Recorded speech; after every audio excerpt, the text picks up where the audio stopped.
Bagaimana cara muhasabah? Nah, ya. Kalau kita ingin muhasabah, bagaimana caranya muhasabah? Yang pertama, taubat dari tiap-tiap maksiat. Nah, ya. Taubat. Kalau dalam tarekat ini dia maksiat mata, maksiat telinga, maksiat lisan, tangan, kaki, perut, kemaluan. Itu sebelum mulai itu dia ingin mantapkan dia. Karena tidak ada manusia yang tidak berdosa, dan sebaik-baik orang yang berdosa adalah orang yang bertobat. Telinga, mata, lisan, tangan, kaki, perut, kemaluan. 7. Allahu Allahu Allahu Allah, Allahu Allahu Allahu Allah, Allahu Allahu Allahu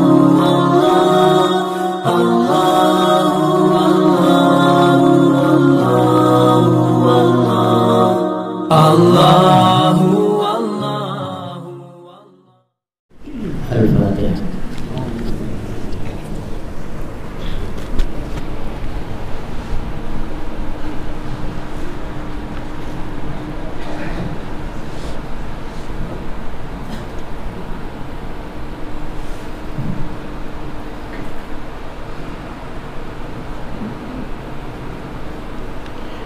Bismillahirrahmanirrahim. Assalamualaikum warahmatullahi wabarakatuh.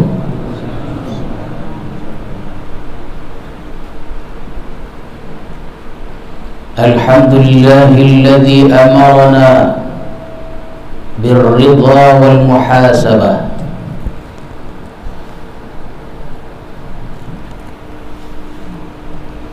Wa adkhala man syaa min ibadihi al-jannata bighairi hisabin wala fitnah.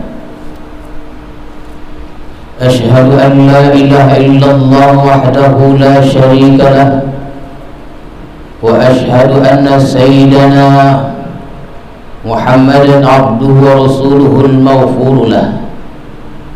Allahumma salli wa sallim ala sayyidina Muhammad ar-rauf ar-rahim bil ummah wa ala alihi wa sahbihi wa dzurriyyatihi wa man salaka maslakah salatan wa salaman daimaini bidawamil mulkillah wa bi'adadi ma wasi'ahu ilmullah. Amma ba'd. Alhamdulillah, mari kita bersyukur kepada Allah Subhanahu wa ta'ala yang telah melimpahkan rahmat dan kurnia-Nya kepada kita semua. Selawat dan salam kita ucapkan dan kita sampaikan kepada Rasulullah sallallahu alaihi wasallam. Mudah-mudahan kita mendapat syafaat beliau di hari kemudian nanti. Amin ya rabbal alamin. Al-hikmatu tsaniyah wal 'ishrun min al-hikam al-'ata'iyyah. Qala al-imam al-'arif billah Ahmad ibn Athaillah Sakandari rahimahullah wa nafa'ana bi ulumi. Maka pada hikmah yang ke-22 telah berkata al-imam al-'arif billah Ahmad ibn Athaillah As-Sakandari rahimahullah wa nafa'ana bi ulumi. Kata beliau, ma min nafsin tubdi illa walahu qadarun fika yumdi. Tidak ada nafas yang kamu tampakkan, yang kamu keluarkan atau kamu zahirkan, melainkan bagi nafas itu ada takdir engkau yang Allah lakukan.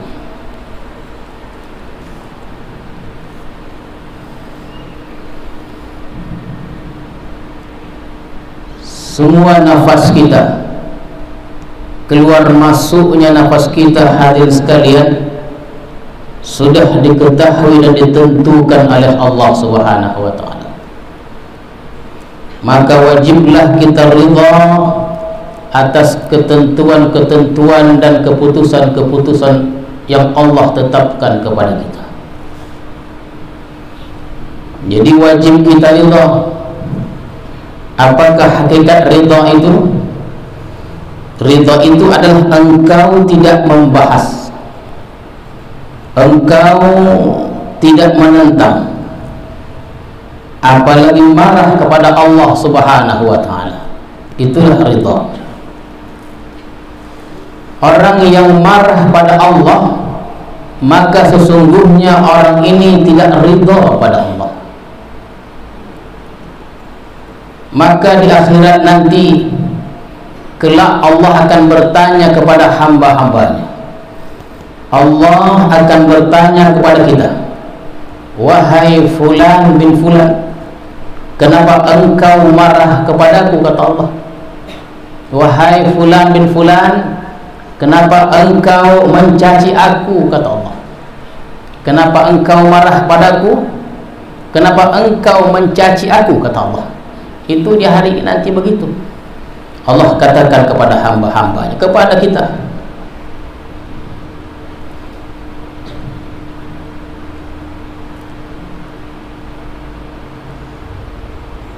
Apabila kita mencaci hamba, ini dia. Apabila kita mencaci hamba atau kita mencaci masa atau waktu, sesungguhnya kita mencaci Allah. Tak suka kita kepada hamba itu, tak suka kita kepada waktu ciptaan Allah itu, sesungguhnya kita tidak suka kepada Allah. Maka kata Rasulullah sallallahu alaihi wasallam, la tasubbud dahr fa inna Allaha huwa dahr. Jangan engkau mencaci masa, jangan engkau mencaci waktu, karena sesungguhnya Allah yang menciptakan masa dan keadaan itu.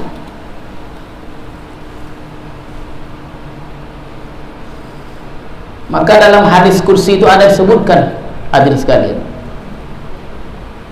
lagi Allah bertanya kepada hambanya di hari kemudian, wahai fulan, kata Allah, aku sakit, kata Allah, aku sakit, kata Allah. Kenapa engkau tidak menjengukku? Kata Allah begitu. Wahai fulan, aku lapar, kata Allah. Kenapa engkau tidak memberi makan aku? Aku sakit, tapi engkau tidak jenguk aku, kata Allah. Aku lapar, tapi engkau tidak beri makan aku, kata Allah. Hamba menjawab, ya Allah, wahai Tuhanku, bagaimana engkau boleh sakit, bagaimana engkau boleh lapar, sementara engkau adalah Tuhan, kata hamba. Allah menjawab, hambaku itu, hamba yang ada di sebelah rumahmu itu sakit, kata Allah.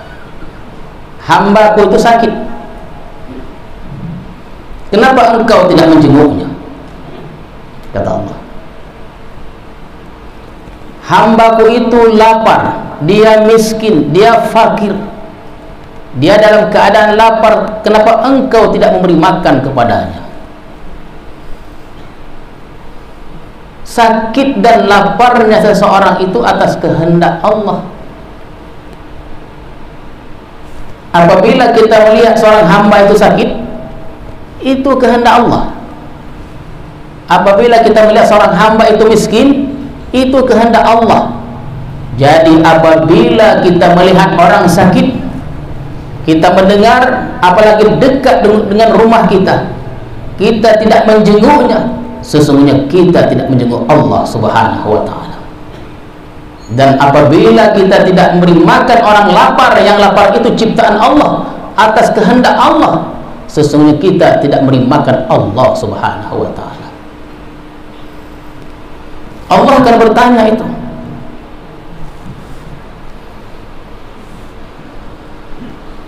Oleh karena itu kita wajib ridha atas segala ketentuan Allah. Wa qala Allah Ta'ala fil Qur'anil Karim, wallahu khalaqakum wa ma ta'malun. Sesungguhnya dialah Allah yang telah menciptakan kamu dan segala perbuatan kamu. Itulah artinya, Allah yang menciptakan kamu dan segala perbuatan kamu. Maka hadirin sekalian, apabila kita belajar sifat 20 itu, ada satu istilah namanya tauhidul af'al. Artinya mengesahkan perbuatan. Jadi kalau kita belajar tauhid, ada satu istilah namanya tauhidul af'al. Artinya mengesahkan perbuatan. Perbuatan siapa? Allah. Kita mesti ikat ke dalam hati kita, segala yang kita lihat, segala yang kita dengar, itu merupakan perbuatan Allah.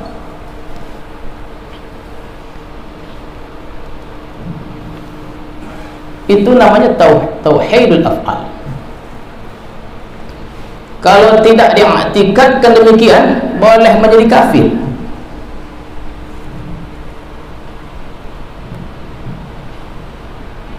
Jadi segala yang kita lihat itu, segala yang kita lihat di atas bumi Allah nih, segala perbuatan itu adalah perbuatan Allah. Namanya tauhidul af'al, mengesahkan perbuatan. Dan perbuatan itu adalah atharus sifat, bekas sifat. Ya, jadi bekas sifat. Perbuatan itu buahnya sifat. Dari sifat timbullah af'al. Namanya atharus sifat. Dari sifat timbul af'al. Contoh, nosah ini baru dicat warna merah. Itu karena perbuatan tukang cat itu atau karena sifatnya? Atau seorang ahli bangunan, dibangunnya rumah yang indah, muncul pertanyaan setelah terbangunnya rumah itu perbuatan tukang itu atau sifat si tukang itu? Jawabannya sifat, bukan perbuatan. Sifat lahirlah perbuatan. Kalau dia tak pandai, tak terbangun rumah itu. Jadi bukan perbuatan. Rumah itu terbangun menjadi indah bukan karena perbuatan, tapi karena sifat si tukang itu. Karena sifat lahirlah perbuatan. Pandai dia, sifatnya apa? Pandai. Karena dia pandai, boleh dibangunnya rumah. Kalau tak pandai, tak terbangun rumah. Jadi apa? Sifat. Dari sifat, asal sifat lahirlah af'al, perbuatan. Jadi hadirin sekalian, semua perbuatan ini adalah perbuatan Allah. Dan perbuatan Allah atau fi'il Allah itu bekas dari sifat Allah. Dan sifat Allah itu banyak ya, kita secara berangsur mengkaji sifat 20 secara berangsur-angsur. Jadi sifat Allah itu sebenarnya banyak, tidak terhingga, tapi yang kita ketahui 20. Tapi bila dikumpulkan, seperti yang pernah saya sampaikan kepada tuan-tuan sekalian, bila dikumpulkan sifat Allah yang banyak itu, hanya ada 2 sifat Allah saja. 2 saja. Yang pertama namanya Jamal, yang kedua namanya Jalal. Jadi segala perbuatan yang kita lihat di atas muka bumi Allah ini, yang kita dengar, yang kita lihat, ya, itu tidak terlepas dari 2 sifat Allah ini. Yang satu Jamal, yang satu Jalal. Takkan keluar dari 2 sifat Allah ini. Pasti.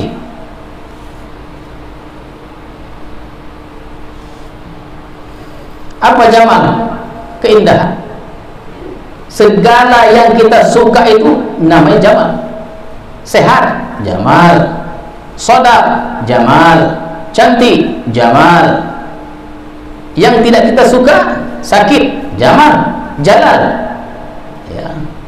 Jadi segala yang kita suka itu jamal. Yang kurang kita suka atau tidak kita suka namanya jalal. Dan kita tidak terlepas dari dua sifat Allah ini, bekas sifat Allah ini.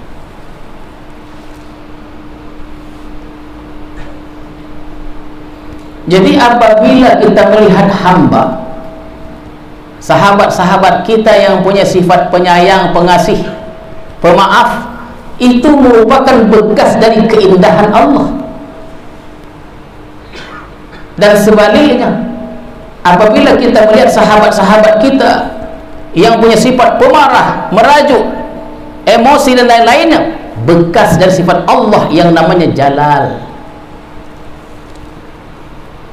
kebesaran Allah. Jalal itu kebesaran Allah Subhanahu wa ta'ala. Kasar dia, merajuk dia, pemarah dan lain-lainnya, sifat ini sifat jalal, kebesaran Allah Subhanahu wa ta'ala. Oleh karena itu, kita juga hadirin sekalian dituntut untuk sabar dan ridha kepada orang seperti ini. Ini dia, jangan lupa. Kalau kita melihat orang tidak penyabar, pemarah dan lain-lainnya, kita dituntut untuk ridha kepada orang ini.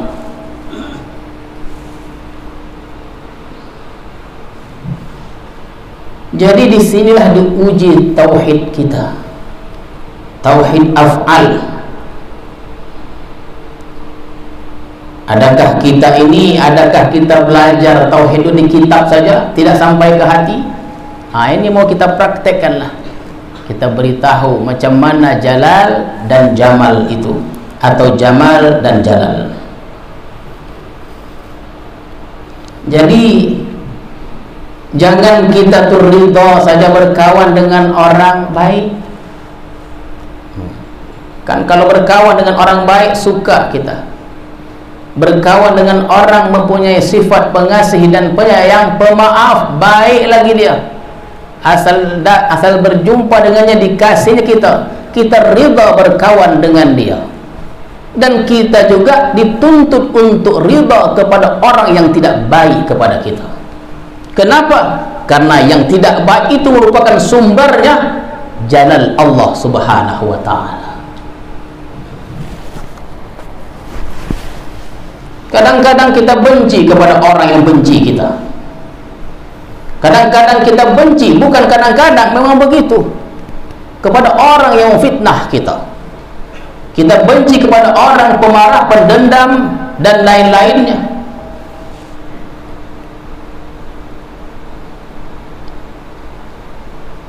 Nanti Allah bertanya, ini dia, wahai hamba-Ku, kenapa engkau marah kepadaku? Kenapa engkau marah kepadaku? Atau kenapa engkau marah kepada hamba-Ku yang cerewet itu? Kenapa? Karena cerewet itu asal sifat perbuatan Allah juga. Dengarkan elok-elok, jangan salah paham. Nanti semua cerewet nanti. Ya, bukan begitu, dong, elok-elok dulu. Falazimaka an tarda biqada'ihi wa qadrihi wa haqiqatar ridha alla ta'tarida 'ala Allah Subhanahu wa ta'ala. Maka lazim atasmu ridha atas qada Allah dan qadar Allah, wa haqiqatur ridha alla ta'tarid, dan hakikat ridha itu janganlah engkau membantah, melawan Allah Subhanahu wa ta'ala. Itu ridha.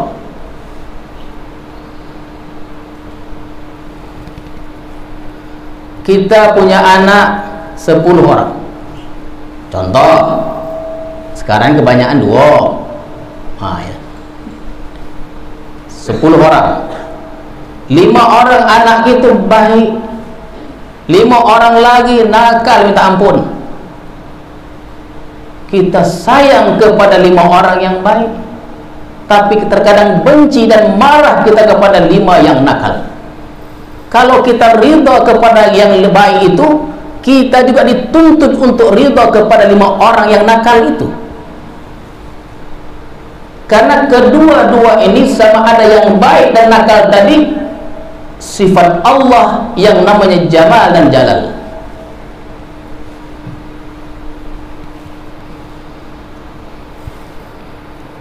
Masak nasi sedap, ya kan? Masak nasi, ada makanan enak rasanya, itu kan jamal, suka kita, ridha kita. Nanti sekali-kali bila tuan-tuan dan hadirin hadar sekalian makanan yang tidak sedap tuan makan, jangan tidak ridha, karena itu juga adalah perbuatan Allah yang namanya Jalal. Makanan yang sedap jamal, yang tidak sedap namanya Jalal. Jadi kalau kita ridha kepada makanan yang sedap, goma kita dituntut juga kita untuk ridha kepada makanan yang tidak sedap. Karena Rasulullah tidak pernah mencela makanan.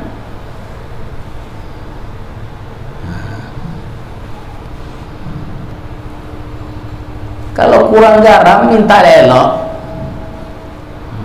minta elok, jangan menyindir-nyindir. Ya. Nampaknya kurang garam nih, nak usah bilang nampaknya lagi, ada garam lagi, ya kan? Soda penongahnya. Boleh tambah garam. Ini dia.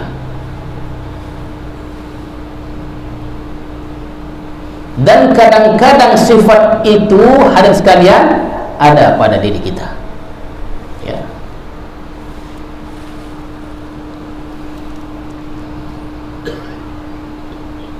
Lalu bagaimana kita melihat kemungkaran, kemaksiatan? Kita lihat di hadapan mata kepala kita sendiri. Yang tadi saya katakan bahwa segala yang kita lihat, yang kita dengar merupakan perbuatan Allah. Tauhidul af'al, mengesahkan segala perbuatan bahwa perbuatan itu semua dari Allah Subhanahu wa taala. Lalu bagaimana kalau kita melihat kemungkaran, kemaksiatan di hadapan kita? Adakah kita ridha?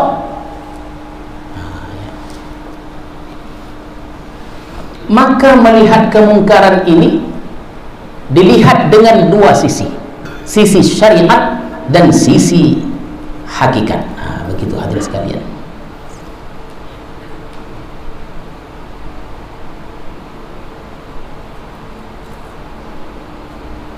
Bagaimana caranya? Dari segi syariat, kita benci kemungkaran itu karena ikhtiar si pelaku maksiat. Ya. Dari segi syariat, kita benci kemungkaran itu yang kita pandang bahwa itu merupakan ikhtiar dari si pelaku maksiat dan kemungkaran. Benci. Tapi kita mesti maklum, ridha kalau kita pandang perbuatan itu dari perbuatan Allah. Kalau marah, jangan marah sampai ke hati, apatah lagi marah tuan-tuan sekalian. Begitulah orang sufi. Dari segi syariat, kita memang benci. Kenapa? Benci kepada ikhtiar si pelaku maksiat. Dan kata Allah dan Rasulullah, basmilah kemungkaran itu. Jangan pernah anda diam melihat kemungkaran. Itu syariatnya. Dari segi hakikatnya maklum kita dan ridha.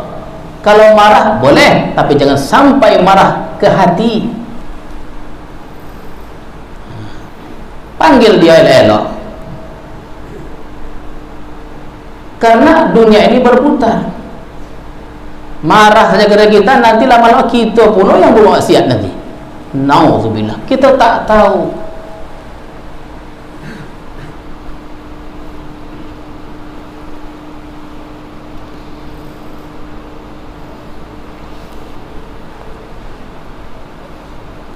Jadi secara syariat kita mengkritik.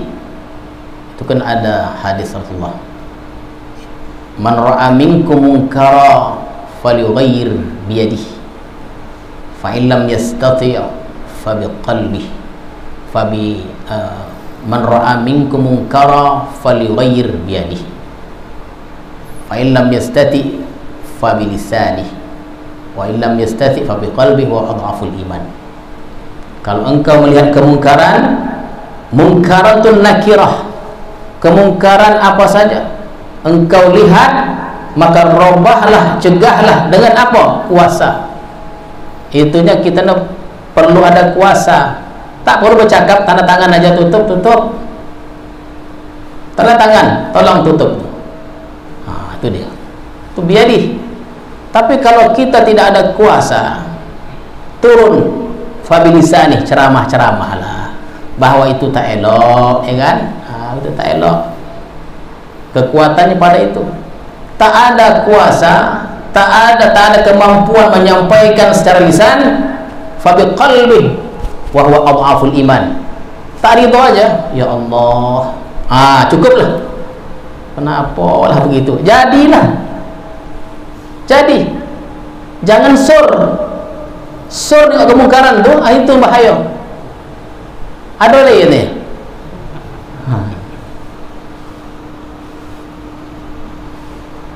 Jadi kalau secara hakikat kita maklumi, begitu deh tuan-tuan sekalian.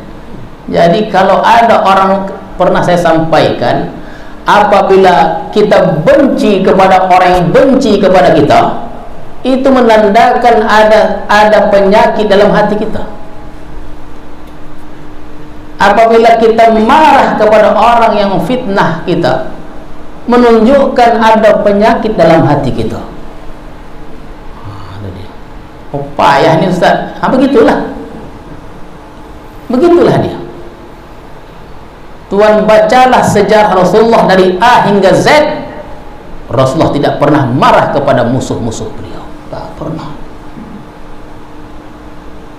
Tak pernah Rasulullah marah.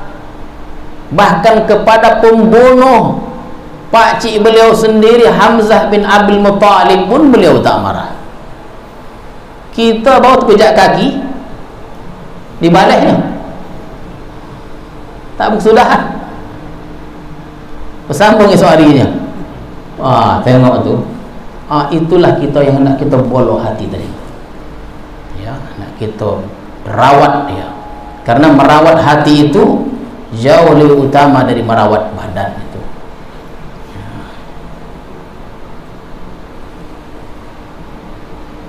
Maka pada muqaddimah tadi tentang nafas tadi, keluar masuknya nafas, Allah ketahui dan Allah tetapkan, ya. Nafas itu kita kira lah, ya. Kalau kita kira ni sudah berapa nafas yang kita keluarkan? Ada 1 juta?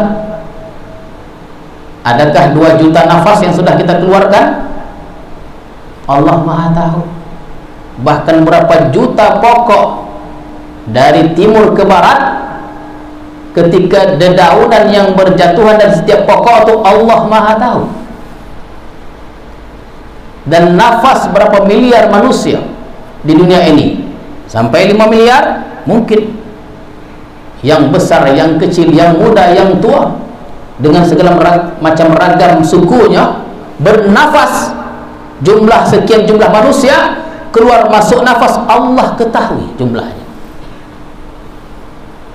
Cuman kita tak tahu bila buanti napeh kita. Tuan-tuan, kalau tahu besok buanti napeh kita, tak cukup nasah. Ponoh nasah. Karena setiap orang tahu esok matinya. Berhenti nafas itu artinya akhir hayat lah, mati.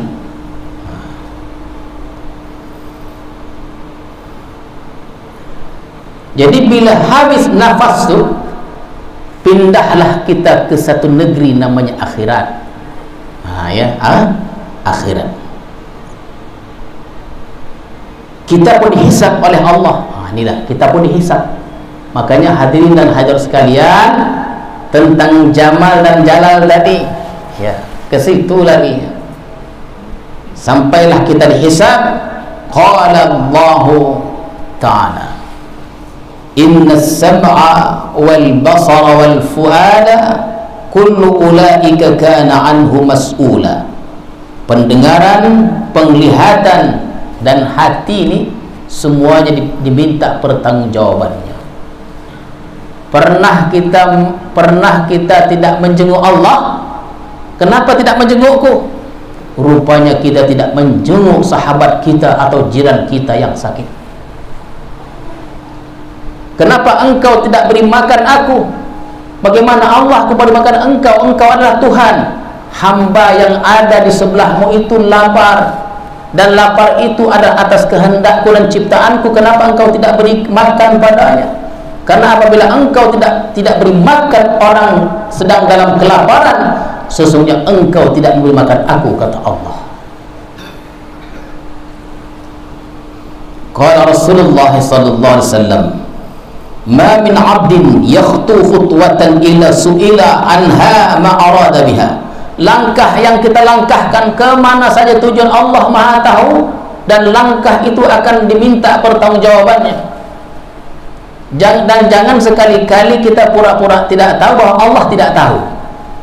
Tak apalah, Allah tak tahu aja. Itu mengejek Allah. Jangan kita pura-pura tidak tahu. Ini mungkin Allah tak tahu. Oh jangan, Allah Maha tahu. Banyak genai ke orang pura tak tahu, Allah tak tahu.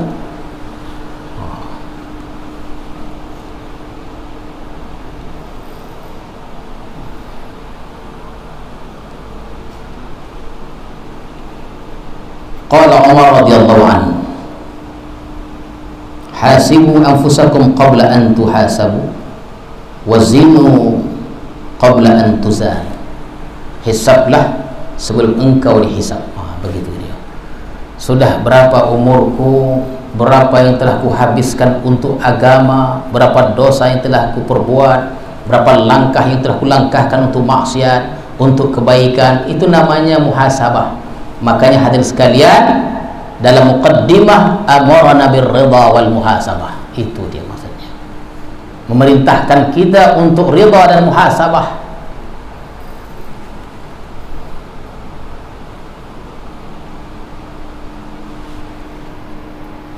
Bagaimana cara muhasabah? Kalau kita ingin muhasabah, bagaimana caranya muhasabah?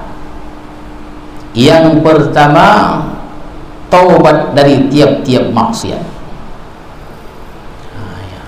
Taubat. Kalau dalam tarekat ini dia maksiat mata, maksiat telinga, maksiat lisan, tangan, kaki, perut, kemaluan. Itu sebelum mulai itu dia ingin mantapkannya. Karena tidak ada manusia yang tidak berdosa, dan sebaik-baik orang yang berdosa adalah orang yang bertobat. Telinga, mata, lisan, tangan, kaki, perut, kemaluan. 7. Taubat. Dan taubat ini nasuha. Karena bertobat jangan teragak-agak lagi. Jangan hari tobat besok kembali lagi. Tobat lagi. Kalau dikira 1000 kali tobatnya. Tobat ulang, tobat ulang. Janganlah begitu.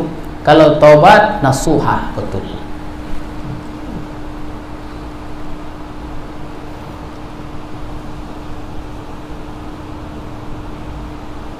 Bayar hutang pada Allah. Itu dia. Bayar hutang pada Allah. Hadirin sekalian, itu orang-orang al-arif itu, mereka ini sembahyang sunat pun mereka qadha. Sembahyang sunat pun mereka qadha. Ingatlah berapa sembahyang yang sudah kita tinggalkan, ingat-ingat, sampai kita yakin sudah kita bayar. Itu dalam kalangan pendapat mayoritas begitu dia qadha sembahyang yang itu kita tinggalkan itu. Dari umur balik kita umur 15 contohnya, ada 20 tahun meninggalkan sembahyang itu, qadha.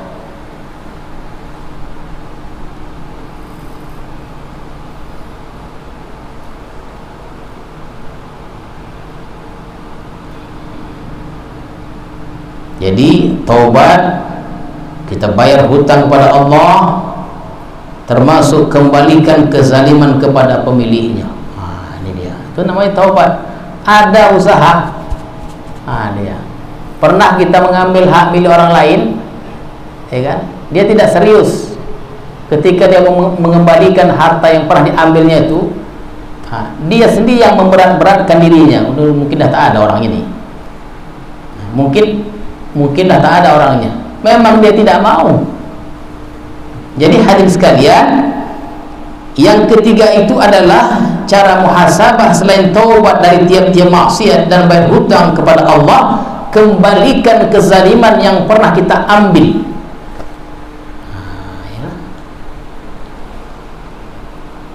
Dulu contohnya, walaupun belum balik, kira juga lah, karena dulu ni memang namanya budak-budak, tak sampai jambu tu berbuah, hilang. Siang ada, malam hilang.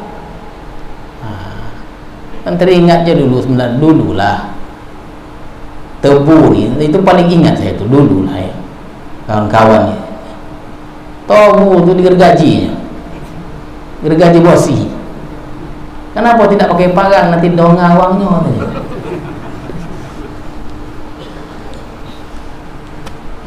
Punya sedar pula tu digergaji betul rupanya, tak dengar. Jadi kalau mengambil hak milik orang ni cerdas memang, pandai, lahir kemahiran itu.